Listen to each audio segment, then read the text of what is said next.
Hello everyone. तो आज की क्लास में हम लोग बात करेंगे कुछ पोस्ट ट्रांसक्रिप्शनल मॉडिफिकेशन के बारे में। ऐसे मॉडिफिकेशन जो ट्रांसक्रिप्शन के बाद देखे जा सकते हैं। तो यहां पर हम सबसे पहले रिवाइज करेंगे आरएनए एडिटिंग को।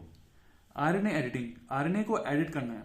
तो मान लीजिए आपके पास जब नॉर्मल जीन था, नॉर्मल जीन का ट्रांसक्रिप्शन करने के बाद नॉर्मल एमआरएनए बनता था। और अगर इस नॉर्मल एमआरएनए की मैं आरएनए पर एडिटिंग कर दूं तो कुछ भी हो सकता है आरएनए एडिटिंग, तो वो जो एमआरएनए था ओरिजिनल वाला वो चेंज हो जाएगा। और अगर आप इस चेंज एमआरएनए से पता करना चाहोगे कि ये किस जीन से बना है तो आप कभी भी पता नहीं कर पाओगे। तो ये प्रॉब्लम होती है बहुत सारे साइंटिस्ट के लिए कि कैसे हम इस आरएनए एडिटिंग के बाद ये पता कर पाए कि किस जीन से वो पर्टिकुलर बना हुआ है या किस जीन का प्रोडक्ट है। तो यहां पर आपके पास आरएनए एडिटिंग दो तरीके से की जा सकती है सेल के अंदर। एक तो है डी एमिनेशन ऑफ साइटोसिन के थ्रू और एक है इंसर्शन ऑफ यूरेसिल न्यूक्लियोटाइड्स के थ्रू। ये डी एमिनेशन ऑफ साइटोसिन वाला जो पार्ट है वो हायर यूकेरियोट्स में ऑपरेट होता है, जहां पर जनरली साइटोसिन नाम का नाइट्रोजनस बेस आपके पास यूरेसिल में कन्वर्ट हो जाता है। तो it is done by the enzyme which is known as cytidine deaminase which is RNA dependent enzyme. और यहां पर एमआरएनए की लेंथ पर कोई फर्क नहीं पड़ता क्योंकि सिर्फ रिप्लेसमेंट हुआ है। सेकंड है इंसर्शन ऑफ यूरेसिल न्यूक्लियोटाइड, जहां पर एग्जांपल है माइटोकॉन्ड्रिया ऑफ ट्रिपेनोसोमा का, जो कि बेसिकली गाइड आरएनए के थ्रू में एडिट किया जाता है। और यहां पर एमआरएनए की लेंथ चेंज हो जाती है क्योंकि आप कुछ चीज इंसर्ट करने वाले हो। तो दो बातें इंपॉर्टेंट है, एक आरएनए एडिटिंग डीएमिनेशन से होती है, दूसरी इंसर्शन से होती है।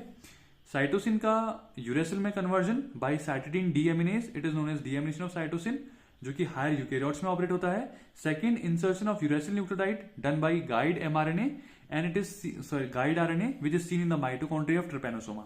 तो फर्स्ट हम लोग बात करेंगे आपके पास डीएमिनेशन ऑफ साइटोसिन की। साइटोसिन डीएमिनेट होकर जब यूरेसिल में कन्वर्ट होता है तो कैसे इंफॉर्मेशन चेंज हो जाती है। तो इसमें एग्जांपल है आपके पास एपोलिपोप्रोटीन जीन इन ह्यूमन, जो कि बेसिकली हेल्प करता है कोलेस्ट्रॉल के अपटेक के लिए। तो ये जो एपोलिपोप्रोटीन जीन है ये अगर लिवर में एक्सप्रेस करेगा तो वो प्रोड्यूस करेगा एक प्रोटीन जिसका नाम है एपो 100, मतलब 100 किलो डाल्टन के अराउंड ये प्रोटीन होगा, जिसमें 4500 अमीनो एसिड जनरली देखने को मिलते हैं। अगर ये जीन इंटेस्टाइन की एपिथेलियल सेल में एक्सप्रेस करेगा तो वहां पर ये एपो 48 प्रोटीन बनाएगा, जनरली 48 किलो डाल्टन का, जहां पर 2100 अमीनो एसिड देखने को मिलेंगे। तो ऐसा डिफरेंस क्यों?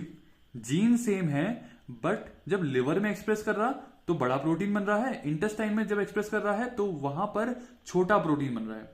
ये इसीलिए क्योंकि इंटेस्टाइन पर एपोलिपोप्रोटीन के जीन के ऊपर साइटिडीन डीएमिनेज नाम का एंजाइम काम करता है, जो कि साइटोसिन को यूरेसिल में कन्वर्ट कर देता है, जिस वजह से स्टॉप कोडॉन जल्दी आ जाता है और आपके पास प्रोटीन प्रोडक्ट छोटा बनता है। तो ये जो आपके पास एपो 100 प्रोटीन है, ये एपो 100 प्रोटीन VLDL में कन्वर्ट होता है, IDL में कन्वर्ट होता है एंड देयर बाई LDL में या लो डेंसिटी लिपोप्रोटीन में कन्वर्ट होता है। ये एपो 48 का जो आपके पास प्रोटीन बना हुआ है ये काइलोमाइक्रॉन्स के नाम से भी जाना जाता है, very very low density lipoprotein, जहां पर प्रोटीन का कंसेंट्रेशन कम होता है और लिपिड का कंसेंट्रेशन ज्यादा होता है। अब ये जो एपो 48 के रिसेप्टर्स हैं वो लिवर सेल में प्रेजेंट है। तो मान लीजिए जब आपने कोलेस्ट्रॉल का अपटेक किया या लिपिड खाया तो आपके पास इंटेस्टाइन पर डाइजेशन की प्रोसेस हुई, वहां पर कोलेस्ट्रॉल ईस्टर्स बने, VVLDL बने, और ये काइलोमाइक्रॉन्स बेसिकली इन एपो 48 पार्टिकल्स की फॉर्म पर पैक हुए और ये एपो 48 के रिसेप्टर्स लिवर सेल में मौजूद हैं। तो एपो 48 के रिसेप्टर्स जो है वो लिवर सेल में प्रेजेंट है।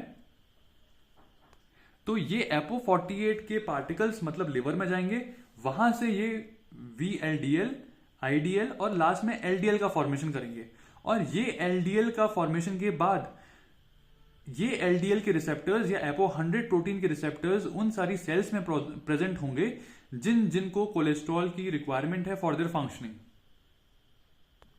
तो जैसे मैंने बताया कि लिवर में क्या होता है, बड़ा प्रोटीन इसलिए बनता है क्योंकि यहां पर आपके पास AUG सीक्वेंस है और normal UA sequence normal mRNA की लेंथ पर आता है। बट इंटेस्टाइन पर क्या होता है कि आपके पास साइटिडीन डीएमिनेज नाम का एंजाइम एक्सप्रेस होता है, तो उसकी वजह से क्या होता है कि साइटोसिन यूरेसिल में कन्वर्ट हो जाता है और स्टॉप कोडॉन जल्दी आ जाता है। तो आपके पास जो हिस्सा इतना बड़ा आपके पास प्रोटीन बनना चाहिए था, अब वो प्रोटीन इतना ही बना पा रहा है इंटेस्टाइन के केस में। इसीलिए आप इसे बोलते हो apo 48 protein, it is made in the intestine, where is large protein apo 100 it is made in the liver. Second है आपके पास इंसर्शन ऑफ यूरेसिल न्यूक्लियोटाइड्स। ये माइटोकॉन्ड्रिया ऑफ ट्रिपेनोसोमा में ऑपरेट होता है और यहां पर लार्ज स्केल की एडिटिंग, जिसे हम पेन एडिटिंग बोलते हैं, ये ऑपरेट होती है। यहां पर यूरेसिल न्यूक्लियोटाइड्स का बहुत जगह पर, मल्टीपल लोकेशन पर एडिशन हो जाता है बाय गाइड आरएनए। ये जो आपके पास गाइड आरएनए है, इसके पास 5 प्राइम एंकर सीक्वेंस है जो कि परफेक्टली कॉम्प्लीमेंट्री है to the 3 prime editing reason.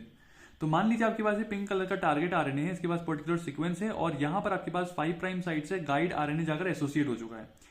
इस गाइड आरएनए के पास मान लीजिए आपके पास कुछ सीक्वेंसेस तो मैच करके, कुछ सीक्वेंसेस नहीं मैच किए और उसमें से मोस्ट ऑफ सीक्वेंसेस एडेनिन वाले हैं फॉर एग्जांपल। तो अब क्या होगा, इसके बाद आरएनएज नाम का प्रोटीन आएगा जो कि आरएनए पर कट लगाएगा। तो जो आपके पास टारगेट एमआरएनए है उसके आरएनए पर यहां पर कट लगा दिया जाएगा और जैसे ही कट लगेगा तो आपके पास ये सीक्वेंस सेपरेट हो जाएगा। उसके बाद कुछ प्रोटीन जैसे कि टर्मिनल यूरेडिल आरएनए ट्रांसफरेज, जिनको आप टर्ट के नाम से जानते हो, वो क्या करेंगे, वो यहां पर यूरेसिल न्यूक्लियोटाइड्स को लगा देंगे। तो आपके पास एमआरएनए की लेंथ बढ़ जाएगी। तो यूरेसिल को लगा दिया, आरएनए लाइगेज से फॉस्फोडाइस्टर बॉन्ड बना दिया, तो एमआरएनए की लेंथ यहां पर बढ़ गई। तो जो आरएनए पहले हुआ करता था अब वो नहीं है, क्योंकि आपने गाइड आरएनए के थ्रू यूरेसिल न्यूक्लियोटाइड्स को ऐड कर दिया है, जो कि माइटोकॉन्ड्रिया ऑफ ट्रिपेनोसोमा में देखने को मिल जाता है।